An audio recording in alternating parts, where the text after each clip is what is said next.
Hello student, welcome to chemistry class. और आज हमको पढ़ना है आगे के टॉपिक के बारे में जो है क्वांटम नंबर। आपको इलेक्ट्रॉनिक विन्यास मतलब कि इलेक्ट्रॉनों का विन्यासीकरण जो होता है पद्धति, वो आपको समझ आ गया है। आप बहु नियम आप पढ़ चुके हो और उससे दो तीन मैंने वर्क भी दिया था जिसमें द्रौपदी और ईशा ने करके दिखाया भी है। तो आज पढ़ना है हमको क्वांटम संख्या। देखो, अब हमको मालूम है कि हमने प्रोटॉन के बारे में जाना है जिसमें बीच में केंद्रक होता है और सब चारों तरफ एक कक्षक और कक्ष पाए जाते हैं, ठीक है, जिनमें इलेक्ट्रॉन होता है। अब इलेक्ट्रॉन कौन से कक्षक में किस स्थिति में स्थित है या किस उप ऊर्जा में स्थित है, ये पता करना ज़रूरी है। अब देखो, जैसे कि हमें किसी पर्सन के बारे में जानना है कि वो कहाँ रहता है, तो सबसे पहले आप उसके बारे में क्या जानोगे कि वो कौन से देश का है। फिर आप जानोगे कि उस देश में कौन से वो शहर में रह रहा है। फिर उस शहर के कौन से मोहल्ले में और कौन से घर के नंबर पे उसकी एड्रेस।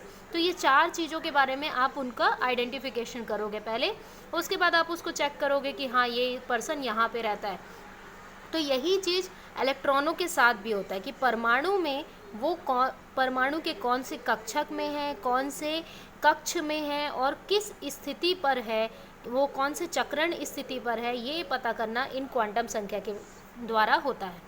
तो जानते क्वांटम संख्या क्या है। तो वे संख्याएं जो परमाणु की किसी भी इलेक्ट्रॉन के बारे में संपूर्ण जानकारी देता है। मतलब उसकी ऊर्जा के बारे में जानकारी देगा, स्थिति के बारे में जानकारी देगा, आकृति एवं अभिविन्यास और चक्रण के बारे में जानकारी देता है, उसे हम क्वांटम संख्या कहते हैं, ठीक है। तो क्वांटम संख्या हमारे चार प्रकार के होते हैं। मुख्य क्वांटम संख्या, द्विगंशी क्वांटम संख्या, चुंबकीय क्वांटम संख्या और चक्रण क्वांटम संख्या। मुख्य क्वांटम संख्या को स्मॉल n से प्रदर्शित किया जाता है। द्विगंशी क्वांटम संख्या को स्मॉल l से प्रदर्शित करते हैं, चुंबकीय को स्मॉल m से प्रदर्शित करते हैं और चक्रण को स्पिन मतलब कि स्मॉल s से प्रदर्शित किया जाता है।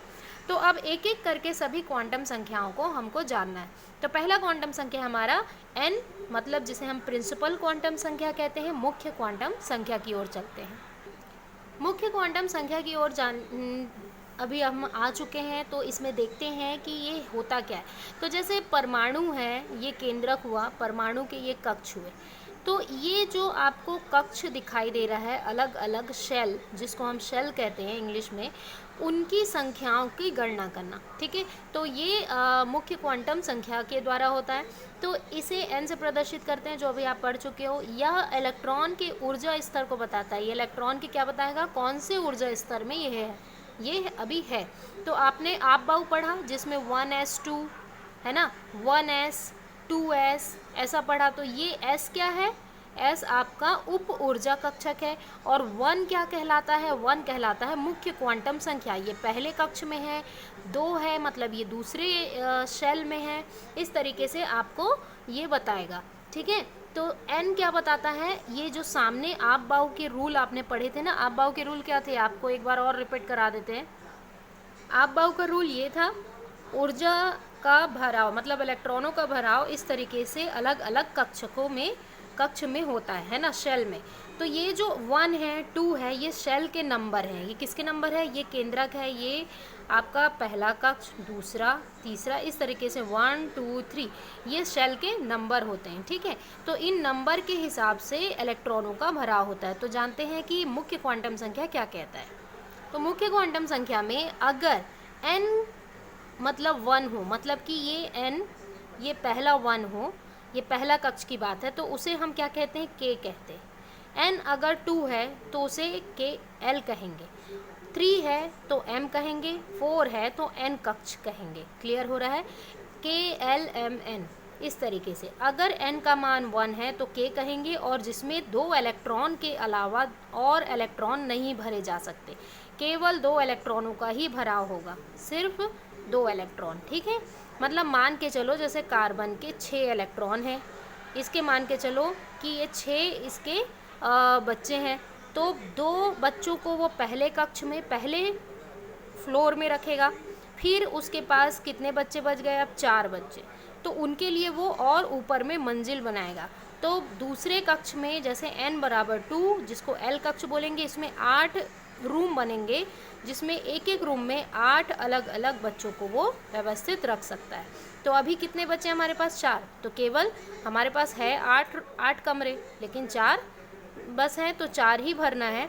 बचे हुए कितने? 4 कमरे खाली हैं। तो ये जो 4 कमरे खाली हैं, मतलब कार्बन क्या करेगा? 4 कमरे खाली हैं उसमें बच्चों को लाने की कोशिश करेगा, प्रयत्न करेगा, मतलब बच्चे मतलब इलेक्ट्रॉन।